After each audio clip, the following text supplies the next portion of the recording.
आजची सकाळ ही संपूर्ण महाराष्ट्रासह देशाला दुःखमय आणि दुर्दैवी ठरली. एक धुरंधर राजकारणी हसतमुख नेतृत्व विमान अपघातात हरपले. उपमुख्यमंत्री अजित पवार आणि सहकारी यांच्या विमान भीषण अपघातात कोसळून त्याला आग लागल्याची घटना घडली असून या अपघातात महाराष्ट्राचे उपमुख्यमंत्री अजित पवार यांच्यासह विमानातील सर्व प्रवाशांचा मृत्यू झालाय. मिळालेल्या माहितीनुसार विमान कोसळल्यानंतर काही क्षणातच त्याला भीषण आग लागली. अपघात इतका गंभीर होता की परिसरात काळ्या धुराचे लोट मोठ्या प्रमाणात पसरले होते. नागरी विमान वाहतूक महासंचालनालय म्हणजेच डीजीसीए आणि पीटीआय वृत्तसंस्थेच्या माहितीनुसार या अपघातातून कोणाचाही जीव वाचलेला नाही.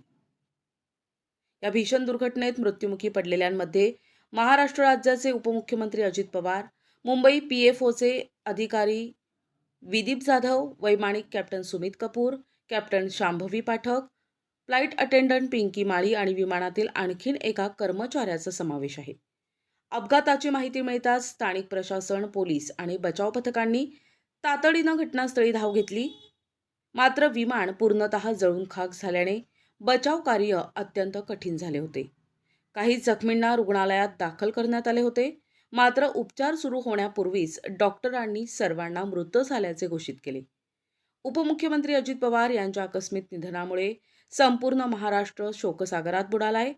बारामतीसह राज्यभरातून शोक व्यक्त केला जात असून राजकीय आणि सामाजिक क्षेत्रातून श्रद्धांजली अर्पण केली जात आहे. तसेच संगमनेर, अकोले तालुक्यावरही शोककळा पसरली आहे. अकोल्यातील व्यापारी आणि कार्यकर्त्यांनी शोकसभा घेऊन श्रद्धांजली वाहिली. सर्व व्यापारी बांधवांनी आपले व्यवसाय बंद ठेवून शोक व्यक्त केला.